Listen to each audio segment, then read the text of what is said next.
Muy, pero muy buenas noches, ¿qué tal? ¿Cómo están?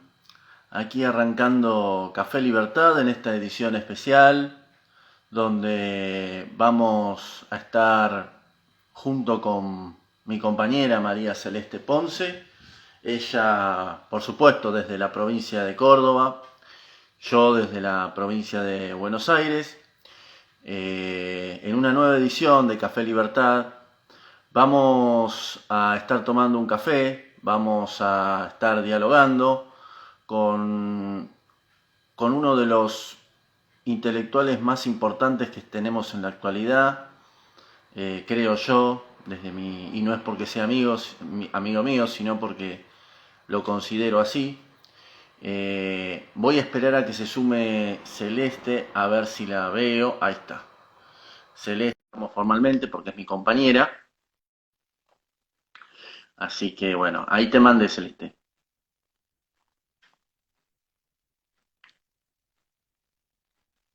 Hola, Buenas. ¿Cómo va, compañera? ¿Todo ¿cómo bien? estás? Ceci? Bien, bien, acá. Recién te agarro. No sé si vos ya diste la presentación o no. Sí, sí. Hablé de Café Libertad, hablé del invitado, hablé de mi compañera. ¿Cómo va todo por ahí? Bien, bien, acá, tranqui. ¿Ya tenés tu café? Ya está, sí, sí. Hoy en realidad me hice un cortado, para ser sincera.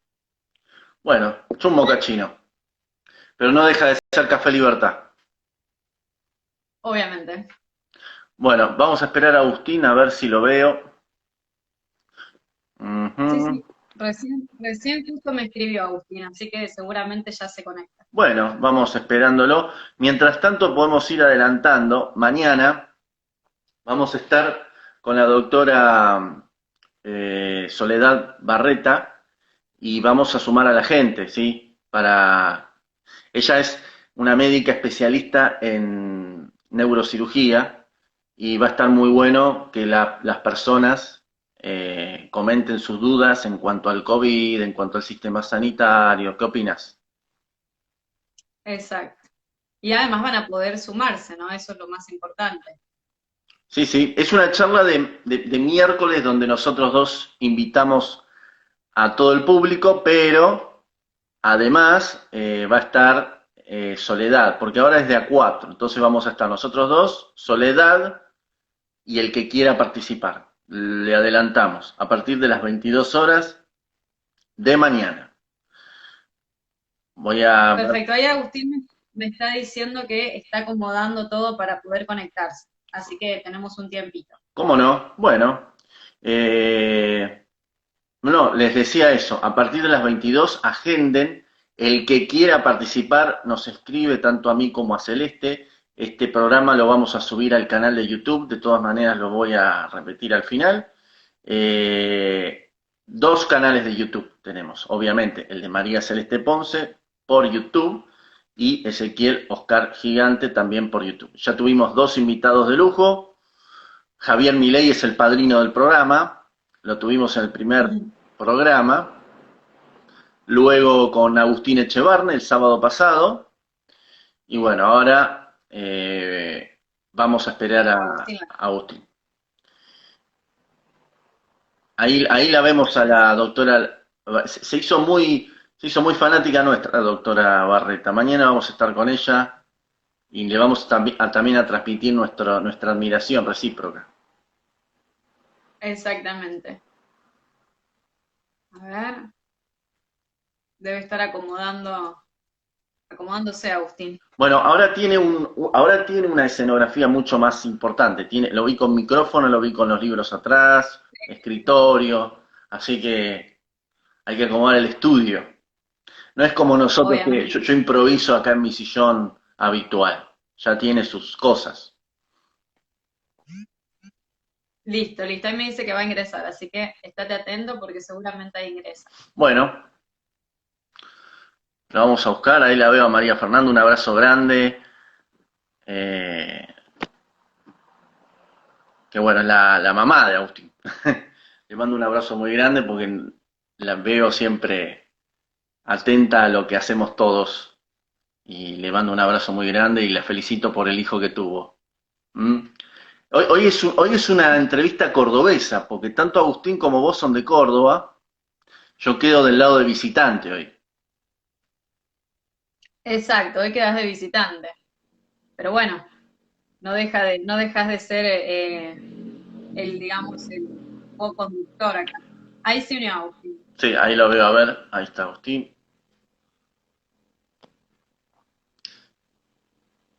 Vamos a arrancar el programa del día de hoy. Edición especial, ¿verdad? ¿Qué tal, Agustín? ¿Cómo estás? Exacto. Buenas, buenas. ¿Qué tal? ¿Cómo andan? Hola. ¿Qué tal? ¿Cómo están? Bien, acá. ¿Cómo Bueno, me anda, Agustín? ¿Todo alegro. bien? Todo Falta el tranquilo. microfonito que te vemos ahí siempre con el El micrófono. micrófono nuevo. Lo que pasa es que el micrófono va con la computadora. Mirá lo que es. A ver. Está buenísimo. La Ah, verdad es que tiene buen sonido. No sé si lo he configurado muy bien, lo único. Yo estas cosas sé poco. Pero ese va para los videos. Va para los videos que son con la computadora. Ahora ando con esto puesto que tiene este microfonito. Y bueno, está conectado al celular. Pero de todas maneras, vos cuando hablas el sonido sale por ese micrófono en la computadora. O sea, no es un Exactamente. adorno. No, no, no, Ah. no, no, no, no. Es un micrófono supuestamente bastante profesional para lo que, para lo que me dio a mí al menos. Para lo que me dio fue lo mejor que pude encontrar. Bueno, Agustín, a ver, hay cambios, o sea, tu público es muy de Latinoamérica. A mí, por ejemplo, veo gente de Perú, de Ecuador, de toda Latinoamérica que te sigue. Así que mi primera introducción quiero hablar un poco de lo que está pasando en Latinoamérica y también introducir a Estados Unidos. Eh, Hace poco ganó en Ecuador Lasso. Ujú. Ahora, bueno, en Perú está Keiko, a ver qué pasa con Castillo, ¿verdad? El año pasado ganó Biden, que bueno, en realidad para mí ganó Trump, pero bueno, el Ujú, presidente es ujú, Biden. Bueno, ujú. ya sabemos lo que ocurrió. En Brasil continúa Bolsonaro, donde los medios no están como diciendo en Brasil se están muriendo todos. ¿Cómo estás viendo Latinoamérica y Estados Unidos, Agustín? No, mira, yo creo que desde el 2018 a esta parte, o desde el 2019, ha habido una contraofensiva muy fuerte de la izquierda. En verdad, para la derecha, digamos que los buenos tiempos fueron demasiado fugaces. Tuvimos nosotros la alegría en el 2016 de la victoria de Donald Trump, que muchos no sabíamos bien por dónde iba a ir su gobierno, pero al poco andar ya nos dimos cuenta que tenía que ver con una renovación de la derecha. Y la otra gran alegría que tuvimos fue la de Brasil, con Bolsonaro, pero fueron alegrías que duraron muy poco, porque ya, digamos, hay un punto de inflexión, yo creo que en julio del 2019, cuando se crea el Foro de Puebla, el Grupo de Puebla, en México, y a los pocos meses, nada más, explota en Ecuador una crisis indígena por el tema de los combustibles, te acordarás vos, en octubre del año 2019, y a los pocos días, no más de una semana, explota en México una revuelta por una suba del metro de 4 centavos de dólar, que terminó finalmente en lo que va a ser una reforma constitucional, en un referéndum para una asamblea constituyente, ¿no? Tuvimos entre medio de todo eso la victoria de Alberto Fernández en Argentina, tuvimos el fraude de Evo Morales, que también tuvo lugar más o menos, si mal no recuerdo, en noviembre.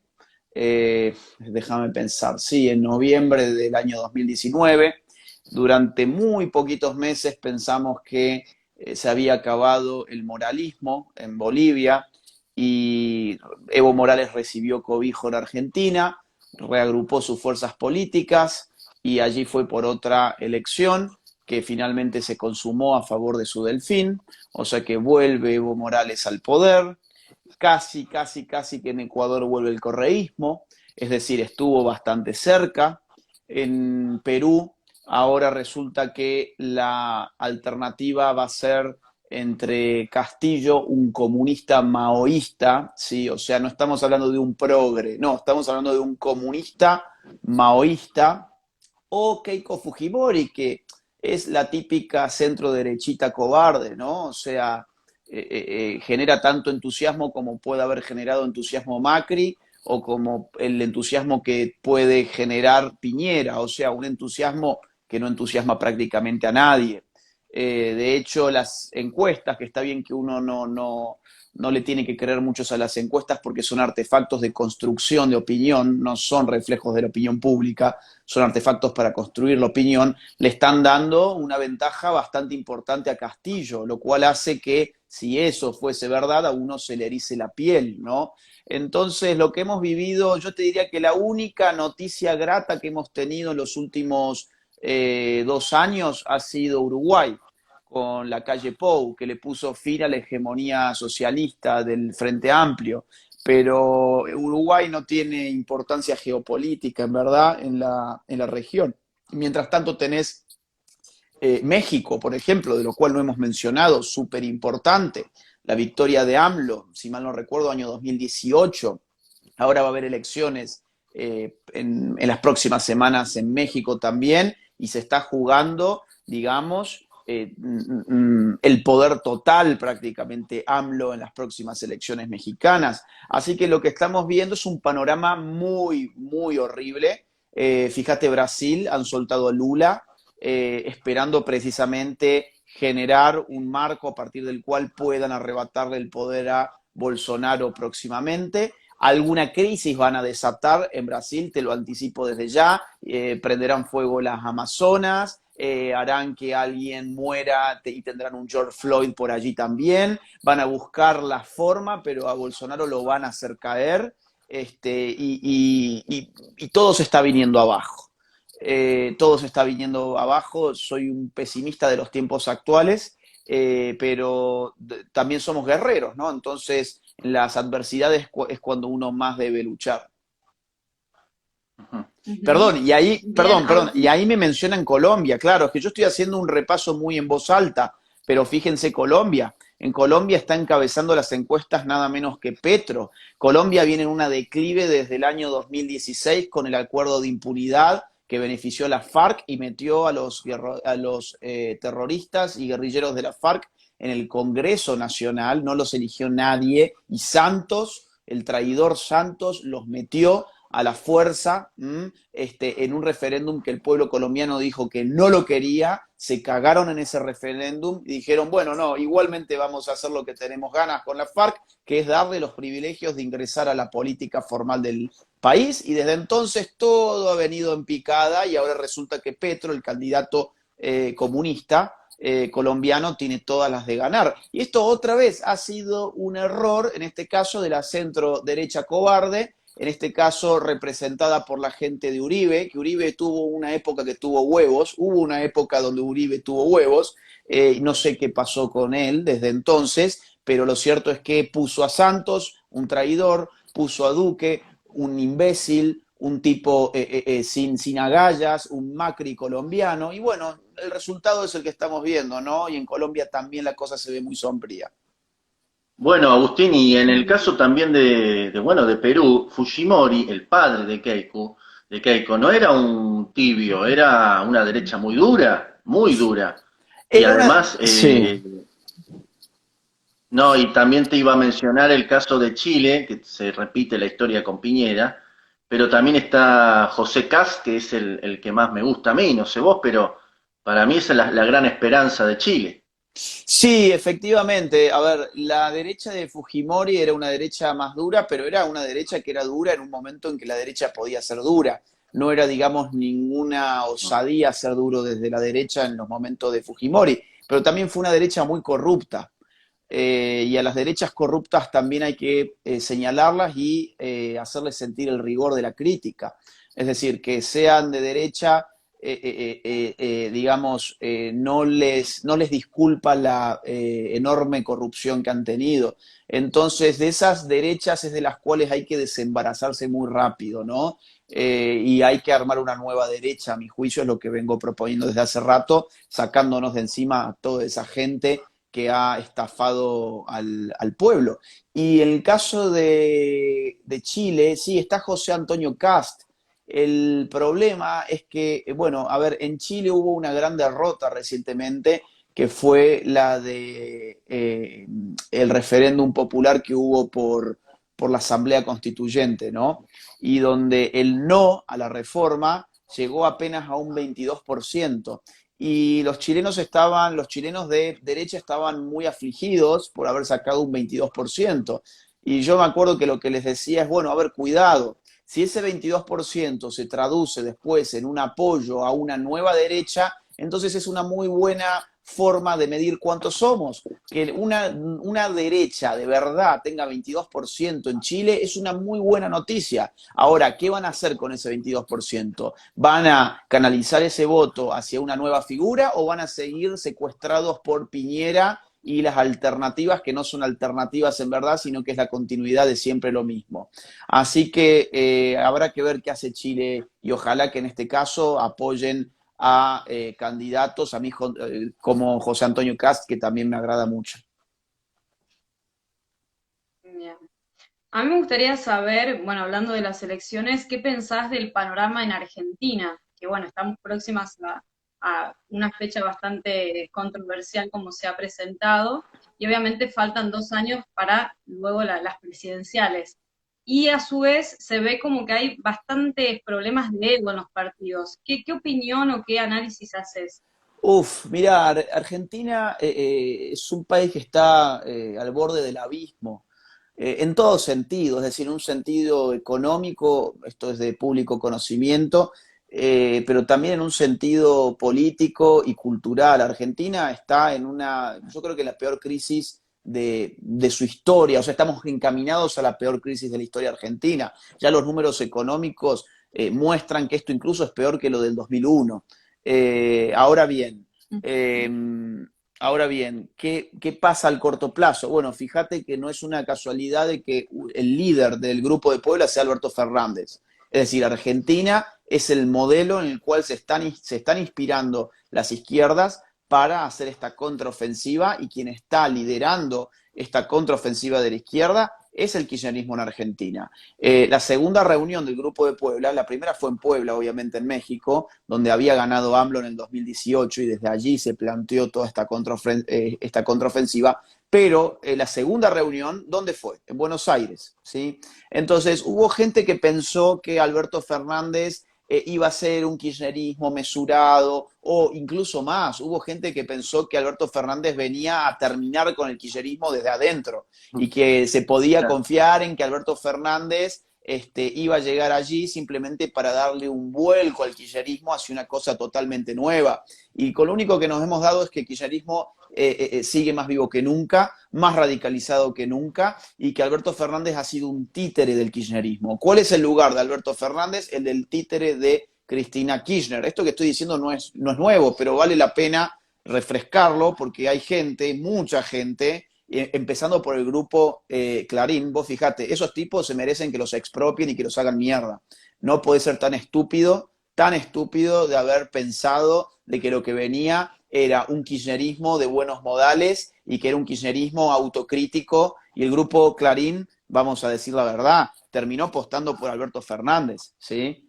O por lo menos no hizo nada para evitar lo que estamos viviendo ahora. O sea, digamos, si alguna vez alguno de nosotros puso la cara a favor del grupo Clarín cuando lo perseguía el kirchnerismo, yo no la vuelvo a poner en mi vida por el grupo Clarín. Es más, que los hagan mierda por mí. Bien, ¿qué es lo que se viene? Y bueno, se viene un contexto muy, muy enrarecido, porque todo tiene para jugarle en contra del kirchnerismo. Un pésimo manejo de la pandemia, una crisis económica intolerable, un contexto político autoritario, es decir, económicamente y políticamente esto es un desastre. Error tras error, fuimos el hazmerreír del mundo, tuvimos la cuarentena más larga y rigurosa del mundo con resultados de los peores del mundo, ¿eh? Encabezamos el ranking de los peores países en la gestión de la pandemia.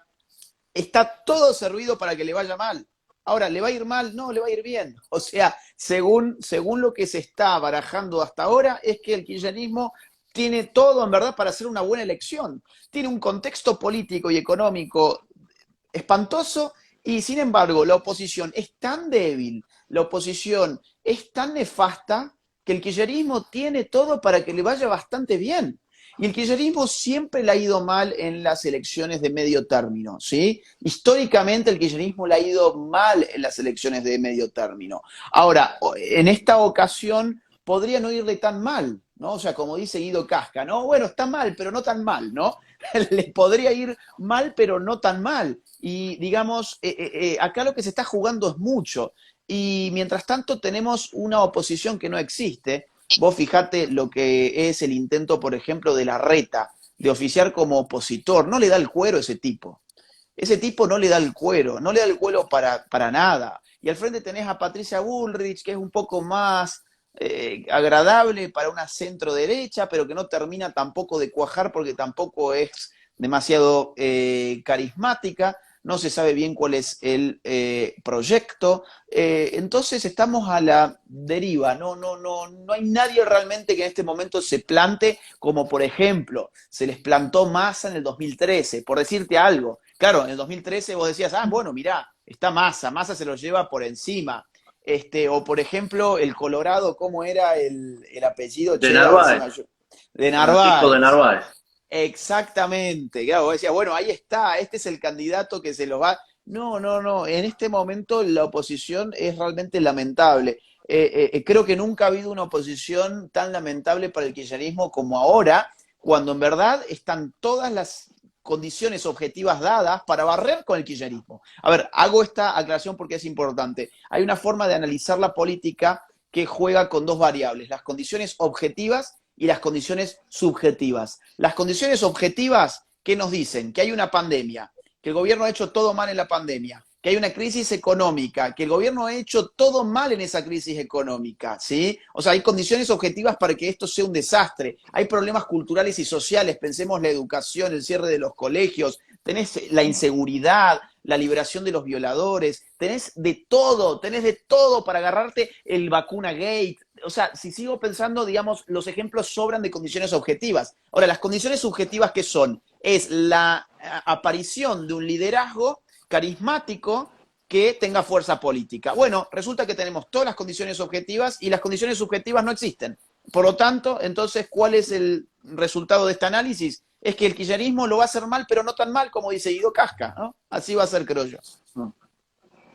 Agustín, te quiero preguntar por alguien que se ha metido en política y es amigo en común con nosotros. ¿Cómo lo estás viendo a Javier Milei? ¿Crees que, porque digamos que Javier de tibio no tiene nada, No. ¿vos lo ves con potencial, lo ves con ganas de hacerle frente a estos tipos? Bueno, ganas le sobran. Javier es un tipo hiperactivo en lo que hace. Cuando dio batalla cultural estaba todos los días en la televisión, en los medios, ahí gritando sin parar, nunca lo escuché afónico. Yo varias veces me he quedado afónico, raramente a él nunca lo escuché quedarse afónico. Es un tipo que ganas es lo que le sobran. Ahora está dando otro tipo de batalla. Es una batalla muy distinta. La batalla política a comparación de la batalla cultural es una batalla que tiene términos, o sea, tiene términos temporales, ¿no? Es decir, inicia y termina. ¿Dónde termina? En una elección. Ahora, vos para ir a una elección necesitas mucho más que un liderazgo carismático. Yo creo que Javier, el liderazgo, a ver, en este caso la condición subjetiva está dada. Es decir, Javier tiene una personalidad política que es atractiva, ¿sí? Es objetivamente atractiva. Pero hay que ver, por ejemplo, si tiene la estructura para fiscalizar. Sabemos que en Argentina los votos te los roban quienes tienen fiscales para monitorear que la elección vaya para uno u otro lado.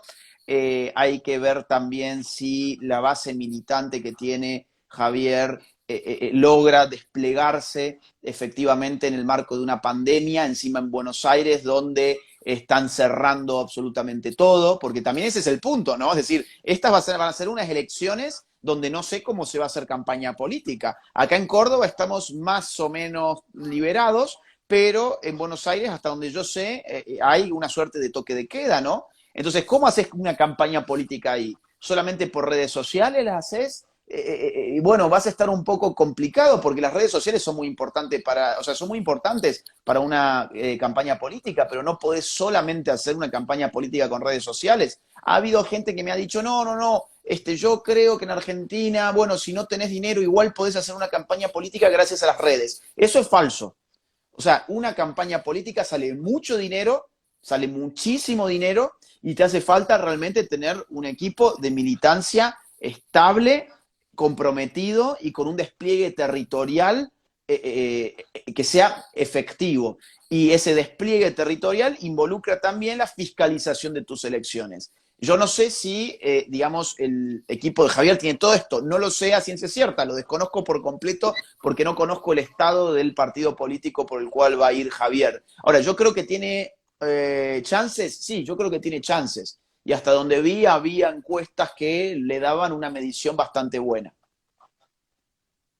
Ujú. Agustín, ¿tenés pensado involucrarte en la política o nada de eso? No. Yo hago otro tipo de política, que es la política de la batalla cultural. A mí, digamos, a Ujú. ver, mira, te voy a poner un ejemplo. A mí me han ofrecido, y lo he pensado hace poco me ofrecieron hacer, digamos, ser candidato como diputado para Córdoba. Ujú. Lo pensé durante una semana y, y llegué a la conclusión que, obviamente, una campaña política, como digo, te pasa a insumir la vida entera durante meses, ¿sí? Yo dije, bueno, a ver, si hago esta campaña política, significa que todo el trabajo que estoy haciendo lo tengo que frenar de golpe. O sea, digamos, no voy a poder tener la cabeza en terminar mi nuevo libro, que lo estoy escribiendo hace 5 años, 5 o 6 años más o menos. No voy a poder hacer giras en otros países porque tengo que estar aquí afincado en Córdoba, en las distintas localidades de la provincia, yendo a Mm. tocar las puertas y hablar con los vecinos y todo ese tipo de cosas. Y bueno, y voy a tener que ocuparme de una serie de temas que me importan un pito, sinceramente. O sea, digamos, un diputado se ocupa de temas realmente importantes una vez por año. El resto te la pasás votando y hablando pavadas, ¿no? Esto es así, a ver, digamos, haciendo un análisis, a ver, del proyecto de ley para declarar el Día Nacional del Fernet. O sea, ese tipo de huevadas, ¿no? Digamos, te llegan una cantidad enorme de proyectos de ley que la verdad que para lo que yo hago me importan un pito, como, no, o sea, están ahí para justificar el sueldo de quien está ahí sentado en el curul, nada más.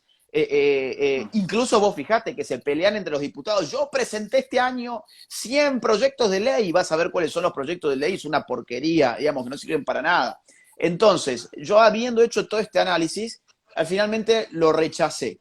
Y al mes siguiente que lo rechacé, me tuve que ir a Guatemala y a República Dominicana y a hacer gira, ¿no? A dar charlas. Y vos fijate, ahí yo terminé de confirmar que había tomado una buena decisión. ¿Por qué? Porque en Guatemala lo que yo pude hacer fue dar una conferencia para los diputados en el Congreso de Guatemala y una conferencia para el presidente de Guatemala, ¿sí? A partir de esa conferencia y gracias al trabajo que venían haciendo organizaciones en Guatemala, termina saliendo un proyecto de ley para resguardar la libertad religiosa en Guatemala y la libertad de los padres de familia para educar a sus niños en los valores que ellos consideren. Entonces yo La digo, patria bueno, potestad. la patria potestad, exactamente. Digo, bueno, mira, un efecto político inmediato, acá está, pumba. Me fui después a República Dominicana y allí también pude dar una charla para la comisión del Congreso que estaba trabajando en una ley de las 3 causales de aborto y después esa ley, digamos, se frenó en su incorporación en el Código Penal. Entonces yo digo, bueno, a ver, si yo hubiese estado tocando la puerta de la señora en la localidad de no sé dónde de Córdoba para prometerle que si me votaba a mí yo le iba a solucionar la vida, digamos, quizás que esto no hubiese salido. Yo no me quiero atribuir esos triunfos solamente a mí, yo voy a ayudar al trabajo de gente que está haciendo trabajo desde hace años en otros países y yo voy y ayudo, pero yo soy parte de algo que a mí me parece que es importante y que yo creo que lo puedo hacer. Ahora, si yo me freno porque tengo que hacer una campaña política, entonces nada de eso se puede hacer, ¿entendés? Entonces yo creo que mi tarea es otra. Mi tarea es apoyar para que surjan derechas, para que surjan candidatos, pero yo no puedo ser el candidato porque yo ni siquiera tengo la vocación de un político. Hay que tener la vocación, de ir a tocar la puerta, ir a hablar con los vecinos, ir a escuchar que se quejan porque el camión de basura hace mucho ruido cuando pasa por la esquina, qué sé yo. Digamos, y yo la verdad que esa vocación no la tengo. No me interesa ese tipo de política, no me interesa la gestión política, entonces no tengo otro tipo de tarea que es política, pero no es ese tipo de política. Bien. A ver, Agustín, me la dejaste picando. Sí. Me nombraste Guatemala y me nombraste aborto. No sé por qué se me viene una imagen de una persona. Eh, ¿cómo te sentiste vos en ese debate con Gloria por el tema del aborto? Vos, dos preguntas te hago. Cuando terminó el debate, ¿te sentiste ganador del debate? Y la segunda, ¿vos creés que realmente ella comprendió digamos, cómo decirlo, la temática del debate? Porque ella creo que se sintió contenta demostrando que vos no sos libertario cuando nunca te definiste así. Y vos te sentiste contento cuando demostraste que digamos, una parte del liberalismo reconoce el ser humano en vida y aún así está a favor del asesinato. Qué buena pregunta. Mira, traté de identificar cuál era mi sensación después del debate. No era una sensación enteramente agradable la que tuve. ¿Sabes por qué? Porque creo que hay algo que yo perdí en el debate, que fue tiempo. Y vos sabés que tiempo es lo que menos me sobra. Es decir, yo laburo en estas cosas 15 horas por día, 16 horas por día. De pedo tengo tiempo como para comer y acostarme en la cama un rato. Y ese debate fue una pérdida de tiempo. Es decir, hablamos en idiomas distintos. Yo pensé que estaba hablando con una politóloga, no, nunca pensé que ella fuese tan mediocre como politóloga, ni siquiera mediocre, es que no, era como no tener una politóloga al frente, no estaba argumentando nada que tuviese que ver con la ciencia política, era, ¿sabes qué? Como tener a un fanático religioso hiperdogmático digamos, que te dice, no, esta es mi Biblia y si todo lo que no está acá no vale y todo lo que está acá sí vale. Fue una pérdida de tiempo, es decir, yo ahí expuse, a ver, mira, ¿sabes por qué yo acepté ese debate? Porque ella me estuvo 3 años desde que le fue mal con su libro Cómo hablar con un conservador, tratando de pincharme a mí que el debate, ¿por qué? Porque necesitaba vender el libro. Y para eso necesitaba dialectizar con alguien. Entonces agarró y dijo, bueno, voy a dialectizar con este que tiene muchos seguidores. Y empezó a dialectizar conmigo. Y yo jamás le contesté absolutamente nada. Y me la fui tragando durante 3 años. Y yo sabía que ella venía escribiendo por las redes sociales, que yo era un cobarde, que no me animaba, porque yo sabía que ella a mí me iba a destrozar y todo ese tipo de alardes estúpidos que hacía. Y hubo, digamos, una gota que derramó el vaso finalmente, que fue que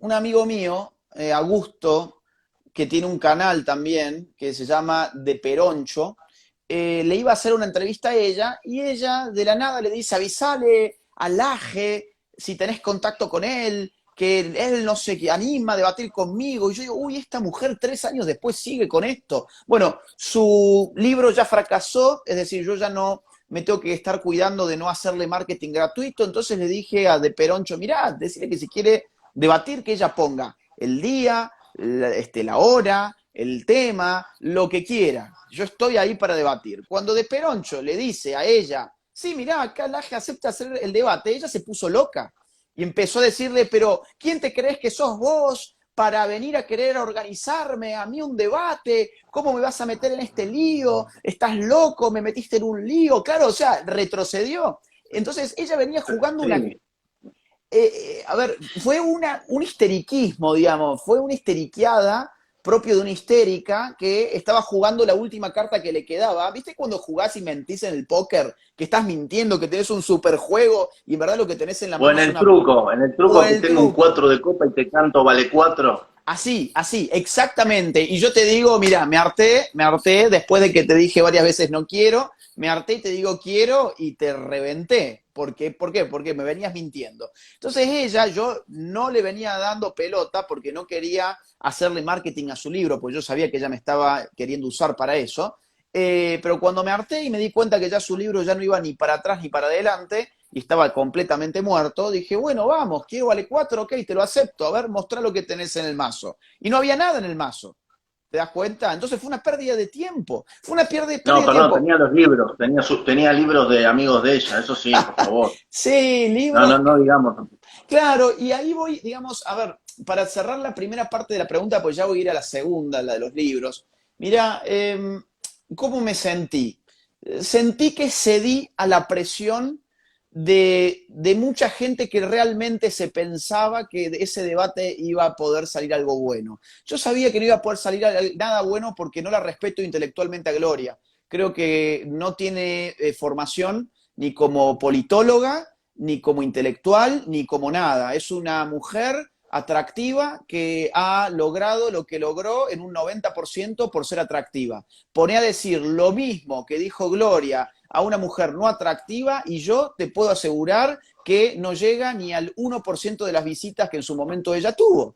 Y esto, digamos, nunca lo he dicho, es lo más políticamente incorrecto que puedo decir sobre ella, pero creo que intelectualmente nadie la aprecia. Fíjate que hasta tiene que poner fotos en bolas para que la gente le ponga likes, porque cuando pone, digamos, ¿De verdad? algo, a ver, cuando quiso lanzar su canal de YouTube, donde iba a hablar sobre temas políticos y demás, finalmente no sé en qué quedó todo eso, se desnudó y se tapó las tetas con unos libros o algo así, digamos. Y claro, lleno de likes, pero a ver, fíjate, te estás cagando de risa, es que era para cagarse de risa, ¿qué querés que te diga? A ver, la No, pero me gente, estoy enterando, te juro me estoy enterando ahora, no lo vi, no. y es que, a ver, ella, a ver, yo creo que ella se ha dado cuenta, mi capital no es intelectual, mi capital es estético y está muy bien, digamos, es una mujer atractiva y entonces ha triunfado porque es una mujer atractiva, pero hay gente que la tome realmente en serio intelectualmente. Bueno, cualquier persona con un poco de formación se da cuenta que Gloria no tiene formación. Ahora, otra cosa es personas que no tienen ninguna formación y que ven a una rubia atractiva diciéndoles que el populismo es malo con unos dibujitos y unos soniditos, y con unas calzas amarillas, y entonces, bueno, genial, el populismo es malo, qué bárbaro esta rubia me está mostrando que Chávez es malo y que Maduro es malo. Bueno, ok, y con ese mismo discurso desde hace años ni siquiera habló del populismo en términos realmente politológicos. Entonces, a ver, ¿a qué voy con esto? Voy a que yo sabía que de ese debate no podía salir nada interesante porque Gloria no me parece una persona con una formación interesante. Me parece una persona que no tiene una buena formación, que no es una buena politóloga, que jamás ha hecho ningún análisis politológico, que no tiene formación filosófica, que no tiene formación cultural tampoco. Entonces, yo sabía que no iba a salir nada. Entonces, cuando yo terminé ese debate, dije, si yo sabía que no iba a salir nada, ¿para qué carajo lo hice? ¿No? Bueno, y ahí empecé a pensar. Y digo, bueno, lo hice porque tuve mucha presión social. Tuve la presión social de toda la gente que quería que se hiciera. Y yo ese día, esa misma noche, antes de irme a dormir, vi en Twitter un mensaje de un chico que me arrobó y fue el mejor mensaje que yo recibí. Y con ese mensaje me dormí en paz. Ese mensaje era un chico que públicamente dice, yo fui uno de los que lo jodió a Laje diciéndole que no se animaba a debatir con Gloria Álvarez.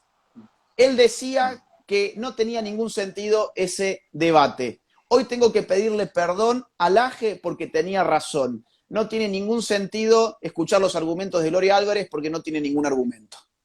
Entonces yo dije, bueno, mira, un tipo que me estuvo rompiendo las bolas con que yo tenía que debatir para divertirlo a él, finalmente se dio cuenta que no tenía ningún sentido y yo lo venía diciendo, no tiene ningún sentido. Entonces, digo, bueno, cedí a la presión, ya está, ya me saqué de encima esto y lo único bueno que salió de ese debate, ¿sabés qué es? Es que el liberprogresismo quedó herido de muerte. Es decir, su gurú intelectual demostró ser una anoréxica cultural y una anoréxica intelectual. Entonces ya nadie toma en serio a Gloria Álvarez mucho, ya nadie la tomaba en serio. Pero después del debate ya la gente asumió que Gloria Álvarez es un producto bizarro que en todo caso se lo puede disfrutar estéticamente y nada más. Y bueno, y ahí está la gente que le pone qué hermosa que sos, qué linda que sos, te amo, los corazones, el fueguito, los emoticones, y no va a pasar más de eso. Entonces, una buena sugerencia sería que prueben en todo caso con el modelaje, porque me parece que la politología en verdad le ha quedado bastante grande. Y lo otro que vos me habías preguntado sobre el tema era si, digamos, si yo había considerado que yo había ganado o no. Bueno, yo lo que considero es que yo argumenté. Fue un debate muy raro porque, digamos, yo argumenté, ordené mi argumento en silogismos que sean bien claros, los respaldé con evidencias propias de las ciencias naturales como la biología, la teoría celular, la genética, la teoría del desarrollo genético, la embriología. Expuse en el poquito tiempo que había todo lo que se pudo, y del otro lado había una colección de libros sobre la mesa que no sabía a cuento de qué venía. Y después me terminé dando cuenta, y es que veníamos hablando de dos cosas distintas. Ella había puesto el tema, que ¿cuál era el tema? Era, ¿puede un libertario estar a favor de la despenalización del Claro, aborto? Ella lo claro, puso, pero ella se pensaba que esa era una pregunta fáctica. Es decir, que bastaba con mostrar que había libertarios que estaban a favor del aborto para concluir de que un libertario puede estar a favor del aborto. Ahora, si la intención de la pregunta hubiese sido fáctica, entonces el debate no hubiese tenido ningún sentido, porque es obvio que existen libertarios a favor del aborto. Es obvio, empezando por ella. Es decir, esa pregunta era tan estúpida, desde un sentido fáctico, que ella no tenía ni siquiera la necesidad de mostrar ningún libro. Hubiese dicho, miren, sí, un libertario puede estar a favor del aborto porque yo soy libertario y yo estoy a favor del aborto. Punto final. Es lo mismo que mostró, pero con los libros en la mesa. Ahora, la pregunta en verdad era filosófica, era normativa, era ética, pueden en el sentido de un deber ser. Y para responder una pregunta filosófica, ella necesitaba argumentar filosóficamente. No argumentar, a ver, no es un argumento coleccionar libros sobre una mesa, tampoco constata nada decir este libertario está a favor del aborto, no. El punto y la riqueza de la pregunta estriba en determinar si el ser libertario se encuentra en contradicción filosófica con la postura de la despenalización del aborto, que es lo que yo traté de mostrar que sí estaba en contradicción filosófica. Entonces, digamos, de un lado hubo un argumento que fue el que yo intenté exponer, que también lo intenté exponer desde la biopolítica, no tuve ninguna respuesta, y del otro lado, bueno, nada, hubo lo que ustedes vieron. Así que, en resumen, me aburrí bastante y creo que fue una pérdida de tiempo. Bien. Ya que nombraron el tema del aborto, a mí me gustaría llevarte a un hermano, por así decirlo, que es la eutanasia que pasó en España hace poco y que supongo que quizás también venga en algún momento en Argentina. Yo no sé vos qué opinás al respecto, si bien es un tema que amerita mucho más tiempo para analizar y demás, me gustaría saber tu postura. A ver, mira, ya está llegando a Argentina. No hay que esperar demasiado. Ya está haciendo lobby, todo el mismo lobby que hizo el lobby del aborto, ya está haciendo lobby para la eutanasia, los mismos medios que apoyaron el aborto ya están haciendo lobby periodístico a favor de la eutanasia. Es un tema que ya lo han posicionado en la agenda pública, así que yo te diría que ya está acá. La pregunta es en todo caso cuándo se va a legislar, pero que eso como agenda cultural ya existe acá, ya está. Y es obvio porque es parte de la misma biopolítica, de la cual quise debatir con Gloria, pero no sabía ni lo que era la biopolítica, entonces eso cayó en saco roto, como decía recién. Ahora, ¿por qué es parte de la misma biopolítica? Porque son políticas de control demográfico que tienden a intervenir variables biológicas agregadas. En este caso, digamos, la mortalidad y en el caso del aborto, la natalidad. Es decir, el inicio y el final de la vida es lo que pasan a ser controlables políticamente con este tipo de, digamos, proyectos biopolíticos, aborto o eutanasia. Ahora bien, la eutanasia puede tener distintas formas legales. Yo tengo que estudiar, no lo he hecho, yo tengo que estudiar a ver cuáles serían los proyectos de eutanasia que podrían darse en la Argentina.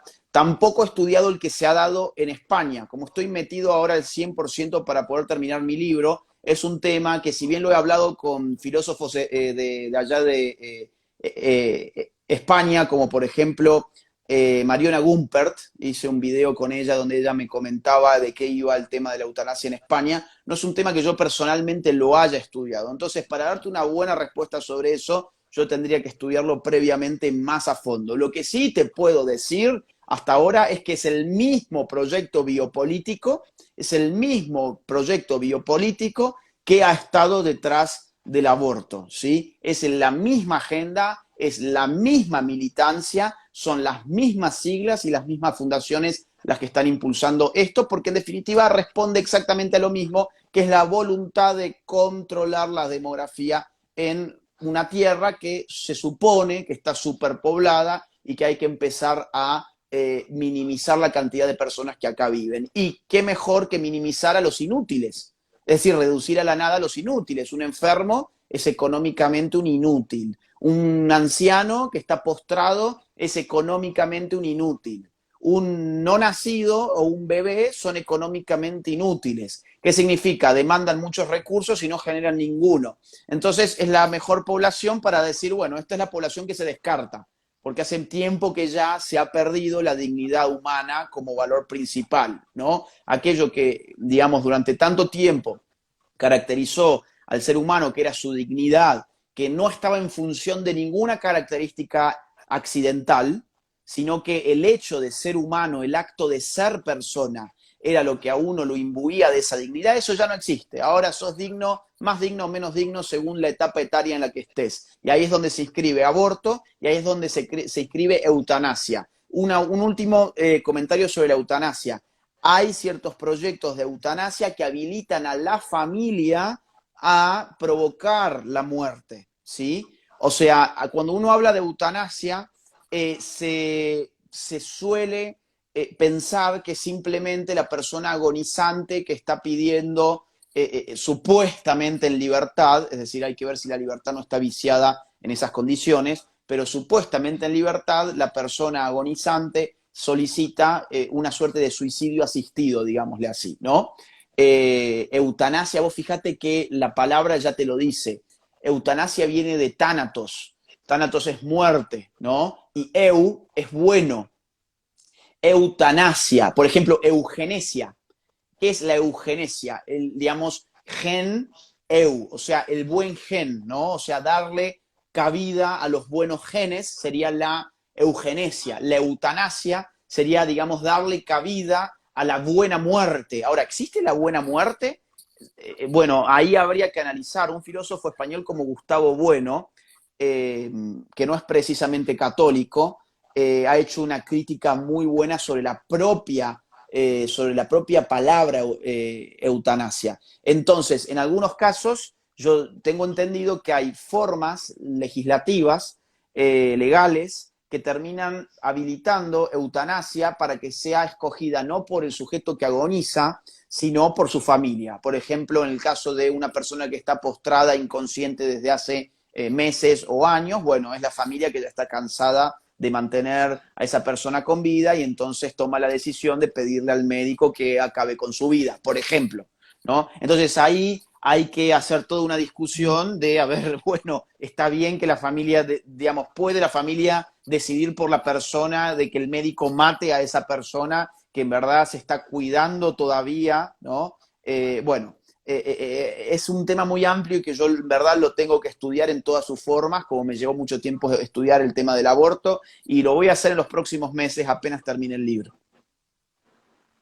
Bien. Agustín, otro de las cuestiones que están en agenda y que no quizá no está tanto en la agenda política, pero sí en la batalla cultural que nosotros damos, es el tema de la separación de la Iglesia del Estado, ¿no? Cuando nosotros siempre, yo por mi parte, voy a hablar por mí, yo le doy mucha más importancia a si hay libertad religiosa o no. Sí. Yo no creo, no hay nadie persiguiendo a alguien que no sea católico, al contrario, muchas veces me da la sensación que a veces nos persiguen a nosotros los católicos. Ahora, también está esa cosa, ¿no? Del Estado subvencionando una religión y no a otras, por lo que yo tengo entendido desde el 2018 ya eso no ocurre. Entonces, ¿vos qué posición tenés? ¿Qué posición tenés con respecto a esto en cuanto a las ideas de la libertad y la separación del Estado y la Mm. Iglesia? A ver, en una sociedad moderna como la que vivimos, yo creo que es inevitable pensar en Occidente que un Estado secular, un Estado laico, como le llaman, es algo que resulta realmente, creo yo, inevitable. Es decir, pensar en un, porque hay mucha gente que piensa, no, bueno, tenemos que tener una especie de teocracia, pero esa gente piensa por fuera de la realpolitik, ¿no? Y entonces esas elucubraciones filosóficas están bien para el café, pero a mí lo que como politólogo me interesa es la realpolitik. Esto es, ¿qué es realmente posible? ¿Qué es posible hoy? Bueno, ¿es posible una teocracia? No, en efecto que no lo es. ¿Por qué? Porque no hay unidad religiosa. La unidad religiosa se perdió, digamos, desde Lutero en adelante, ¿sí? Por lo menos. Mm. Y digamos, la construcción de un mundo moderno terminó por dilapidar cualquier posibilidad de unidad cultural, una unidad cultural. Vos fíjate que en la modernidad temprana, sin embargo, han querido los pensadores de la modernidad temprana reunificar culturalmente y religiosamente a las naciones. Por ejemplo, Rousseau. Rousseau nos habla en sus textos sobre la necesidad de una religión civil.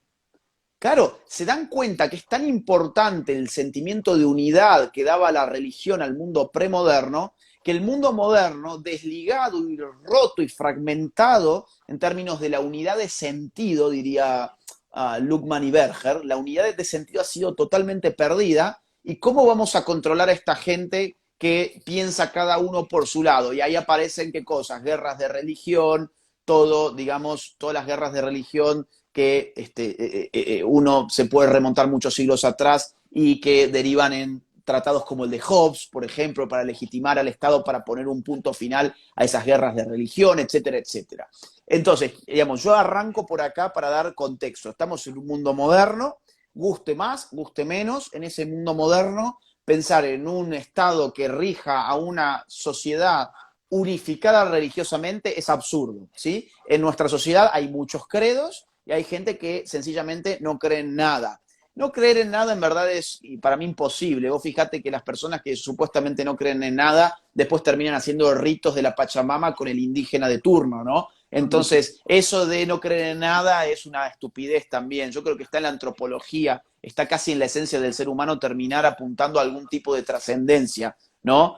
Pero bueno, más allá de ese tema que es aparte, a lo que voy es lo siguiente. En una sociedad donde tenés distintos credos, a mí me parece que en abstracto, o sea, a priori, lo más justo sería que el Estado no subvencionara a ninguno de esos credos y que esos Mm. credos, en todo caso, fuesen subvencionados o financiados, mejor dicho, financiados por los propios fieles. Los propios fieles de los credos que aporten voluntariamente. Y eso es Ujú. bueno cuando pasa así. Es decir, vos fijate, por ejemplo, la iglesia evangélica y la iglesia católica. Fíjate vos la devoción de los evangélicos y cómo realmente ellos sostienen a su iglesia precisamente porque el Estado no se las ha estado sosteniendo. Y gracias a eso, en Mm. muchos lugares, han logrado mucha más independencia respecto del poder político que los católicos. Si no pensemos, por ejemplo, en nuestro propio país, donde tantos obispos, tantos curas terminan siendo reos del poder político. A ver, a mí me ha pasado, te voy a contar, en Mendoza, estar con curas súper valientes que me habían invitado junto con Nicolás Márquez a dar charlas y resultaba que el obispo los llamaba mientras estábamos en el auto yendo, no sé, a un canal de televisión, suponte, no me acuerdo a dónde, o a un evento, y el obispo los llamaba y los regañaba diciéndoles me van a meter en problema con el intendente o con el gobernador, cancelen ya toda la agenda, me van a meter en problemas. Bueno, claro, ¿por qué? Porque depende, en definitiva, la iglesia, cuando depende del Estado, termina dependiendo también en el contenido de lo que dice y de lo que se silencia. Entonces, para mí, no solamente es justo por la razón que te acabo de dar, de que es que en una sociedad moderna hay muchos credos, sino que además el Estado termina siendo rehén a la iglesia de sus intereses políticos, ¿sí? Bueno, incluso podemos hablar del Papa en este caso, ¿no? Pero bueno, ya sería como mucho, ¿no? Entonces, vos fíjate que le hace bien a una iglesia que el financiamiento venga de sus propios fieles y no de los políticos para que no le marquen la agenda. Además, te sumo un punto más, cuando el financiamiento viene de tus propios fieles, como sacerdote, es decir, como pastor, ¿sí? Te vas a encargar de que realmente tus fieles estén recibiendo los servicios religiosos como corresponde.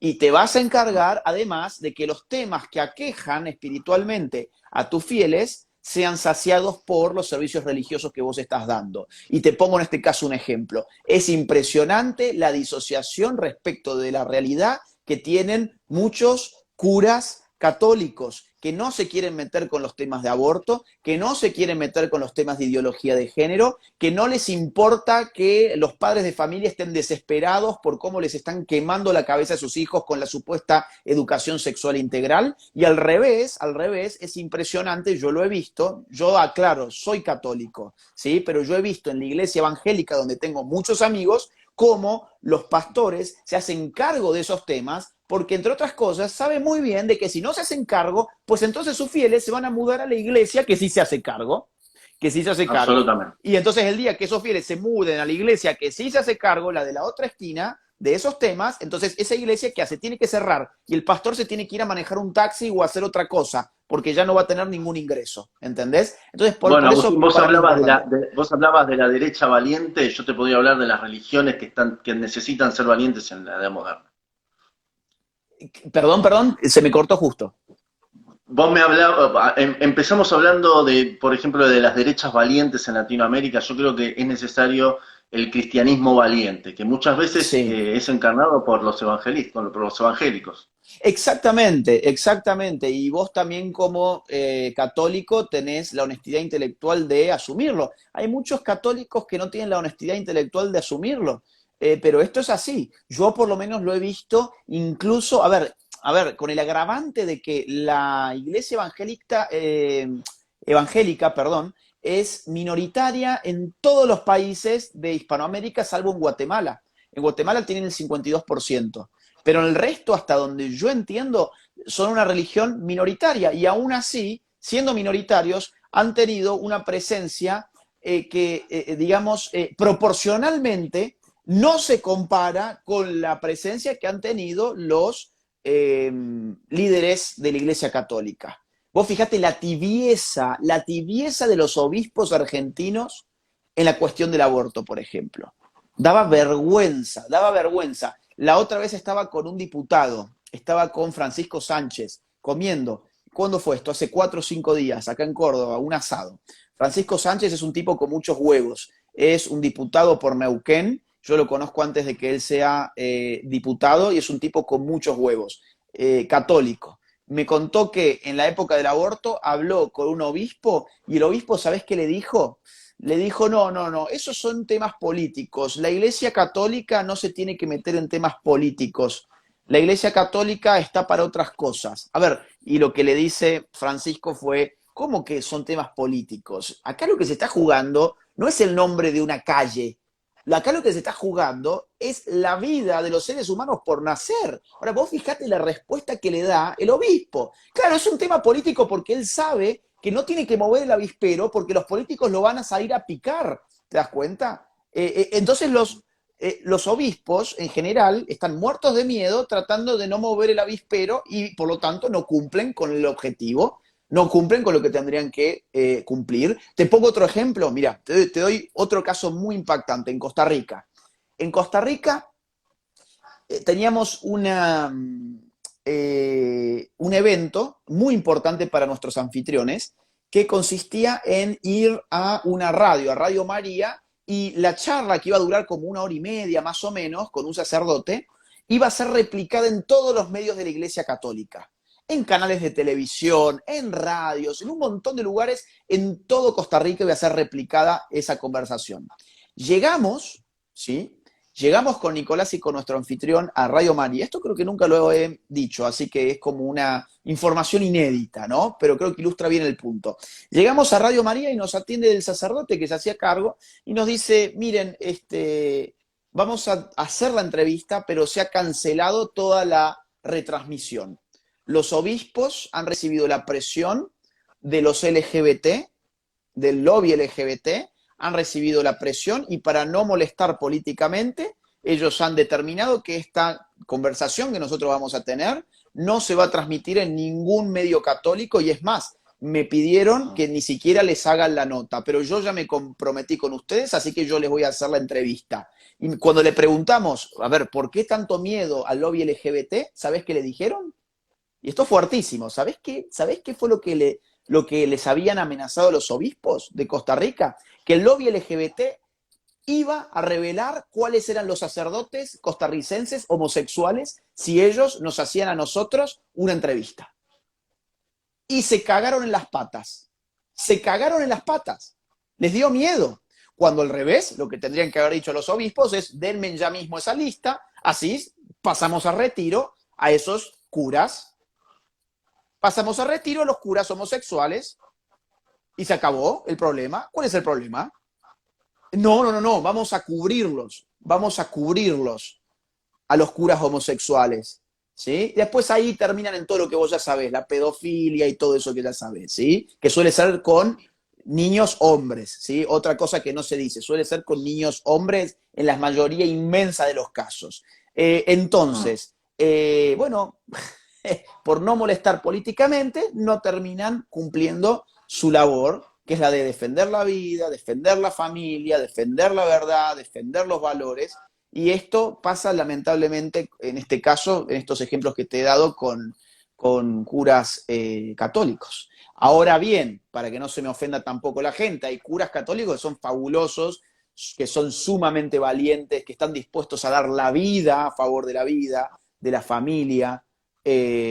Por ejemplo, Ariel de Charlas Cat, por ejemplo, el sacerdote que estuvo dando un discurso el día de la marcha pro vida antes de la legalización del aborto en Buenos Aires, dio un discurso que creo que fue el mejor de toda la jornada, no me acuerdo ahora su nombre. Por ejemplo, el padre Pedro de África, como es Pedro, no sé cómo es, no, que claro, ayuda, claro, o no sea, me acuerdo el apellido. hay gente fabulosa, ahí me dicen, de Arequipa, que es Monseñor Javier del Río, espectacular, es un obispo que no, es un kamikaze, es una máquina, es un genio. Por ejemplo, Monseñor Masalles en Dominicana, otro tipo con unas agallas impresionantes, o acá mismo, Aguer, ¿sí? Aguer, tan maltratado que fue por el Papa, tan maltratado que fue por el Papa. Entonces, hay curas que son fabulosos, pero bueno, lamentablemente yo creo en mi experiencia que son los menos. Yo creo lamentablemente en mi experiencia que son los menos. ¿Celeste? Bien. Sí, creo que ya estamos en horario, no sé si me marca bien o no. Sí. Yo la última pregunta sí. que quería hacerte, la última es si pudiste comentar más o menos de qué estás haciendo el libro, Sí. que comentaste recién. Bueno, mira, te cuento, es un libro que lo empecé a escribir hace muchos años. Lo empecé a escribir en el año 2014.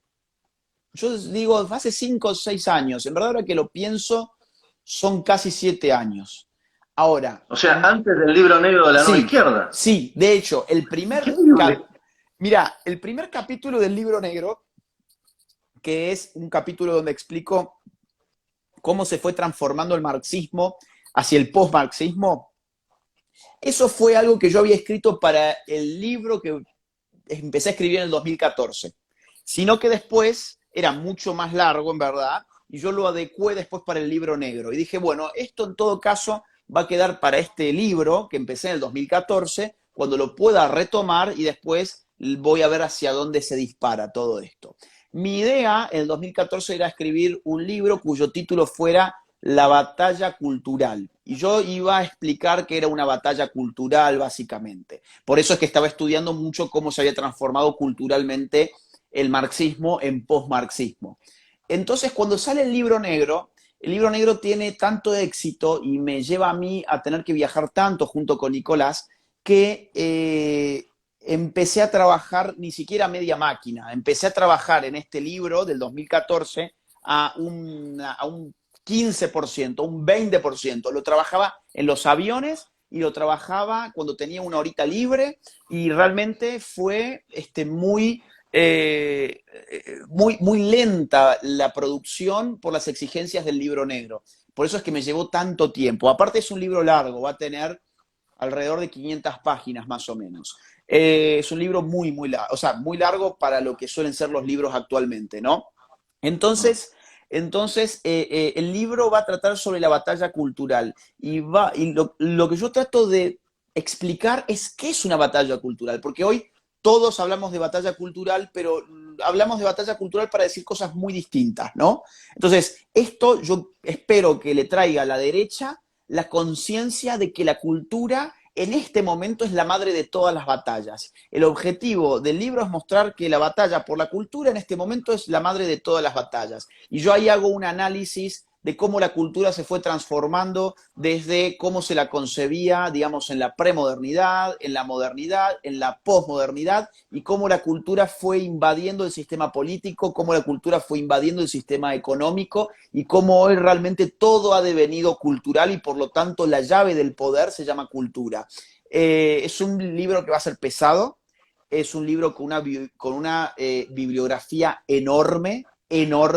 Me ha llevado una cantidad de lectura que realmente yo ya no sé cuántos libros, pero ese libro debe tener citados, no sé, 500 libros más o menos.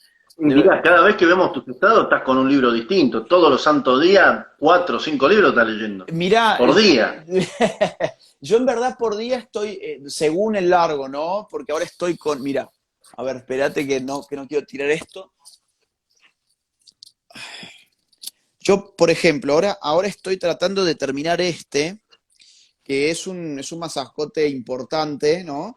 Se llama La era del capitalismo de la vigilancia, es nuevo. Ah, lo vi. Sí, Sí, está sí, súper sí. interesante, pero obviamente esto yo no me lo puedo tragar en un día. ¿Cuántas páginas son? Ahí te digo. 900 No, y la páginas. cantidad de capuchinos que te tenés que tomar en el bar donde estás leyéndolo para Uy, terminar. sí, y encima ando con una gastritis que ni te cuento. Pero generalmente, digamos, leo un libro cada 2 días. Un libro de 250 páginas, ponele, 2 días. Pero este otro de 900 páginas, ya vengo hace 3 días con y recién estoy por la mitad del libro. Así que, pero en general sí, leo por semana puedo estar leyendo más o menos 3 libros, pero todo es en función del libro que estoy tratando de terminar. En un mes Claro. yo creo que lo termino y en 2 meses ya tiene que estar a disposición del público y el libro va a cerrar, te lo spoileo. Claro, yo hago todo este análisis de qué es la cultura, qué es la batalla cultural, qué rol jugó la cultura en la premodernidad, qué rol jugó la cultura en la modernidad, qué rol juega la cultura en la posmodernidad, y después de eso, la gran pregunta es, bueno, ¿y cómo asimiló esto a la izquierda? Y ahí está el primer capítulo del Libro Negro, ¿no? O sea, yo lo había Claro. escrito en el 2014 eso, pero ahora va a ser mucho más amplio. ¿Cómo asimiló esto la izquierda? Y después, ¿y qué pasó con la derecha? Y ahí viene la propuesta. La derecha se quedó solamente en la economía. ¿Cómo puede afrontar la derecha el desafío de la batalla cultural? Armando una nueva derecha, ¿no? Armando una nueva derecha. Y ahí es donde yo doy mi idea, que es una propuesta. ¿Cuál es mi idea de la nueva derecha? Pumba, está ahí. Y con eso cierra el libro. O sea, te lo acabo de contar de pe a pa, ¿no? O sea, ya la gente ni lo va a querer comprar. Pero bueno, ahí No, está. no, Ese. por favor. Para que tenga buen éxito, te acordate que presento yo y te va a ir bien, como dice en el libro Sí. negro de la izquierda. Ya sos una Acá cábala. quedo re soberbio con lo que estoy diciendo, pero fue así, un Sí. éxito impresionante. Hermoso libro, lo recomendamos. Ahora, Agustín, ¿sabés lo que te voy a pedir para despedirte? A vos te sigue mucha gente joven, de 16, 17, 18, 19, 20. Ya lo hemos hecho en otras entrevistas, pero el público se renueva. ¿Puedes Sí. recomendar un libro, digamos, de fácil para leer para los chicos, para entender nuestra forma de pensar, y un libro para entender cómo piensa el enemigo, digamos? Mirá, acá atrás, a ver, vamos a ver, porque yo tengo el celular. Mira, ¿sabes qué? Lo voy a sacar de donde está, pues está en un trípode, porque te voy a mostrar Bueno, no hay algo. problema, ¿eh? A ver, vamos a ver, dame un segundo. Eh,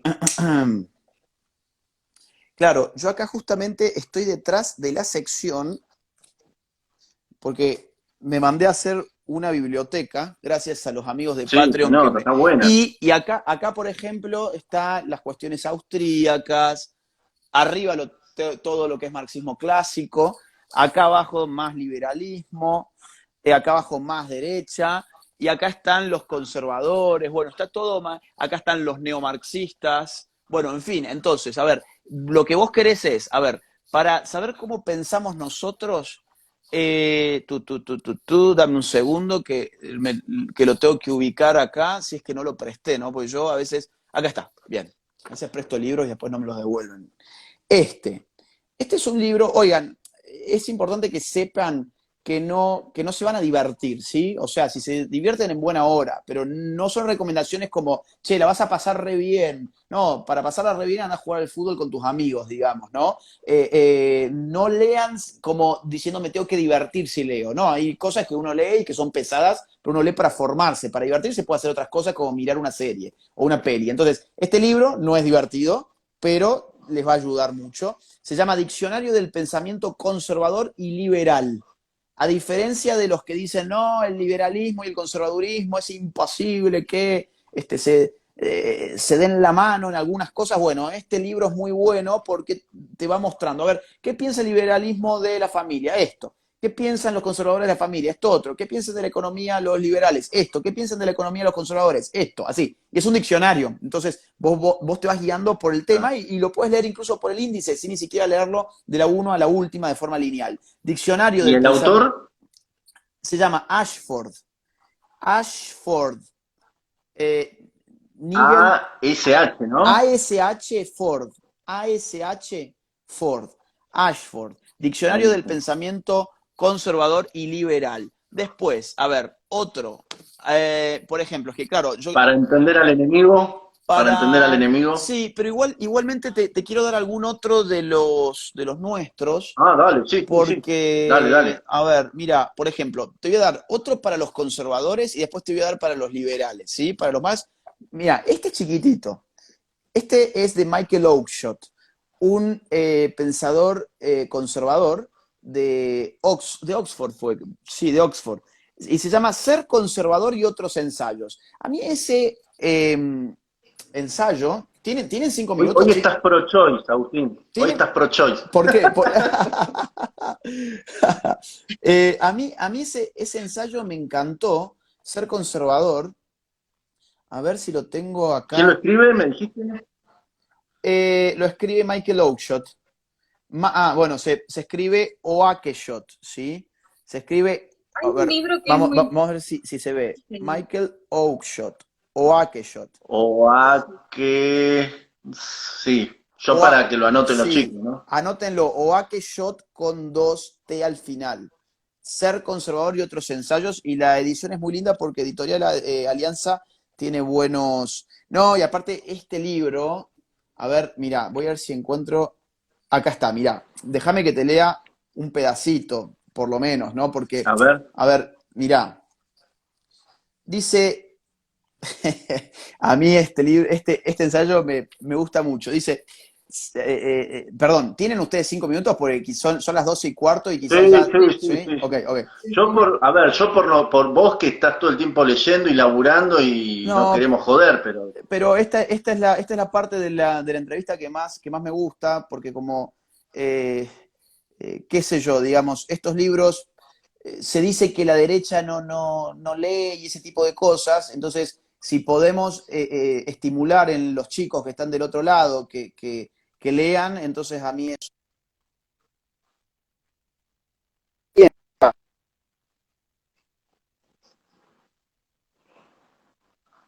pensar y comportarse de cierta manera. Es preferir cierta clase de conductas y ciertas condiciones de circunstancias humanas a otras. Es estar dispuesto a hacer cierta serie de elecciones. Ser conservador es preferir lo familiar a lo desconocido, preferir lo experimentado a lo no experimentado, el hecho al misterio, lo real a lo posible, lo limitado a lo ilimitado, lo cercano a lo lejano, lo suficiente a lo sobreabundante, lo conveniente a lo perfecto, la risa del presente a la dicha utópica. Se preferirán relaciones y lealtades familiares a la atracción de apegos más rentables. Adquirir y aumentar será menos importante que conservar, cultivar y disfrutar. El dolor asociado a la pérdida será más agudo que la excitación que provoca la novedad o la promesa. Ser conservador es estar a la altura de nuestra propia fortuna, vivir en sintonía con nuestros propios medios, conformarse con aspirar a un grado de perfección acorde a uno mismo y a sus circunstancias. Bueno, simplemente un párrafo de este ensayo que a mí me parece, y ha sido uno de los grandes pensadores conservadores te del digo, siglo XX. Agustín, al primer hijo que tenga le tenés que leer eso todas las noches y te va a salir un derechista del primer mundo. Totalmente. Y En el vez de que leer los tres Agustín, chanchitos, lee hay, eso. hay un libro de Francisco Contreras que yo leí hace un año atrás, que es muy defensa al liberalismo conservador, algo así, no recuerdo bien el título, que es muy simple y a mí me gustó es muchísimo. No sé si lo buenísimo. conoces. Sí, soy amigo de No es en defensa del liberalismo conservador, ¿no es? Ese mismo, este. una defensa. Una defensa. Una defensa del liberalismo Anoten, chicos, conservador. anoten. Muy, muy, muy Anoten, chicos. bueno. Y va, ¿sabes qué? De la mano con el libro este del diccionario liberal conservador, ¿sí? Pero, ok, esta es una muy buena recomendación, Celeste. Y aparte, se va a conseguir mucho más fácil, ¿sí? Muy buena. ¿Quién lo escribió? Así lo anotan también. Francis- Francisco Contreras. Francisco Francisco José Contreras. Contreras. Así es. Francisco Contreras. Muy bueno. Y ahora uno más liberal, porque digamos también hay un público más liberal. A ver, si son chicos y recién están empezando con todo esto, o capaz que no son chicos, pero recién están empezando con todo esto, este es el primero que yo leí. Bueno, en verdad el primero que yo leí de los austríacos también ¿Ah? fue de Mises, pero se llamó Liberalismo, un libro del año 21. Este se llama La mentalidad anticapitalista y es muy finito también. Se lo pueden leer muy Mirá vos. fácilmente. Mises, la mentalidad anticapitalista. A ver, che, si no tengo acá subrayado algo que valga la pena. Claro, Qué genio Mises, ¿eh? ¿cómo, Qué cómo? genio Mises. Sí, No, que de Mises, la acción humana a mí me encanta, pero voy a leer ese. sí, sí, sí, sí. Este tenés que leerlo, es cortito y es divertido. Eh, es bastante divertido porque él trata de encontrar la psicología del anticapitalista, ¿no? Entonces va estudiando por qué los intelectuales suelen ser. Mirá acá. Por ejemplo, página 28. Dice, odia al intelectual, como decíamos, al capitalismo, porque se encarna en viejos amigos cuyo éxito le duele. Inculpa al sistema de la frustración de unas ambiciones que su personal vanidad hizo desmedidas, ¿no? Claro, el intelectual se piensa que por su sapiencia tendría que tener éxito en el mercado y resulta que un amigo suyo se puso a vender verduras o carne y se puso una carnicería y le fue bien y le fue mucho mejor económicamente que al filósofo, y el filósofo obviamente por sus desmedidas ambiciones que no se correspondían con lo que ofrecía en el mercado, se ve frustrado y entonces lanza un ataque contra el sistema capitalista. Bueno, de esto va el libro, está bastante piola, está bastante piola el libro. Perdón que me... A ver, mira, caigo sobre los progresistas. Bueno, en fin, no quiero perder tiempo, léanlo. A ver, para, repasemos el fuego amigo, digamos. En defensa una defensa del liberalismo conservador, Sí, recién me dijiste anticapitalista, la mentalidad capitalista, sí, anticapitalista. la mentalidad anticapitalista de Mises, sí, la Sí, mentalidad anticapitalista, y además ¿no? Ser conservador y otros ensayos de Michael Oakeshott. sí. Fíjense el Ah, y el nombre diccionario. y el diccionario liberal conservador, ¿sí? Entonces ahí tienen. Y mira, te tiro uno más de los libertarios, A ver, porque, a ver. a ver, De estoy Gloria mirando, no, ¿eh? porque, no, no, eso ni lo tengo. Mira, a ver, este a mí es el que más me ha gustado de Hayek, se llama La fatal arrogancia, es el último libro de Hayek. Sí, Es un sí, libro hermoso. complicadito, o sea, es complicadito, pero a mí me ha gustado mucho. Es un Hayek bastante conservador además, ¿no? Porque ya empieza a ver lo importante, bueno, ya lo ve antes, pero ahí se asienta más la idea de qué importante que es el tema del orden moral para un sistema de una sociedad abierta, como la llamaría Popper. Hayek la llama una sociedad extensa. Bien, vamos con el fuego enemigo, ¿querés? A ver, para entender al enemigo para combatir al enemigo hay que estudiarlo. Sí, sin dudas. Bueno, sí o sí, a ver, digamos, manifiesto comunista, Oh, ya manifiesto fuimos al comunista, hueso. sí o sí, ¿ok? Es chiquito, es divertido, es un libro que está divertido. A ver, mirá, te voy a leer algo, para ¿Vos que la decís que es gente... divertido? Sí, va, a mí me pareció bastante divertido. Quiero encontrar una. Fíjate, a ver. Ta, ta, ta, ta, ta, ta. Los proletarios no pueden conquistar las fuerzas productivas sociales sino aboliendo su propio modo de apropiación en vigor y, por tanto, todo modo de apropiación existente hasta nuestros días. Los proletarios no tienen nada que salvaguardar, tienen que destruir todo lo que hasta ahora ha venido garantizando y asegurando la propiedad privada existente. Todas las sociedades Ah, anteriores, destruir, sí, todo. destruir. Todas las sociedades anteriores, como hemos visto, han descansado en el antagonismo entre clases opresoras y oprimidas. Mas para poder oprimir a una clase es preciso asegurarle unas condiciones que le permitan, por lo menos, arrastrar su existencia de esclavitud. El siervo, en pleno régimen de servidumbre, llegó a miembro de la comuna, lo mismo que el pequeño burgués llegó a elevarse a la categoría de burgués bajo el yugo del absolutismo feudal. El obrero moderno, por el contrario, lejos de elevarse con el progreso de la industria, desciende siempre más y más por debajo de las condiciones de vida de su propia clase. Fíjate, hago un paréntesis, no es lo que pasó con el desarrollo del capitalismo que aburguesó a la clase obrera. Todo lo contrario de lo que Ah, dice acá Marx, ¿no? Entonces sigue. El trabajador cae en la miseria y el pauperismo crece más rápidamente todavía que la población y la riqueza. Es pues evidente que la burguesía ya no es capaz de seguir desempeñando el papel de clase dominante de la sociedad, ni de imponer a esta como ley reguladora las condiciones de existencia de su clase. No es capaz de dominar porque no es capaz de asegurar a su esclavo la existencia, ni siquiera dentro del marco de la esclavitud, porque se ve obligada a dejarle de caer hasta el punto de tener que mantenerle en lugar de ser mantenida por él. La sociedad ya no puede vivir bajo su dominación, lo que equivale a decir que la existencia de la burguesía es, en lo sucesivo, incompatible con la de la sociedad. Al revés, lo que pasó con el sistema capitalista es que incorporó a la clase obrera, la enriqueció y por eso la revolución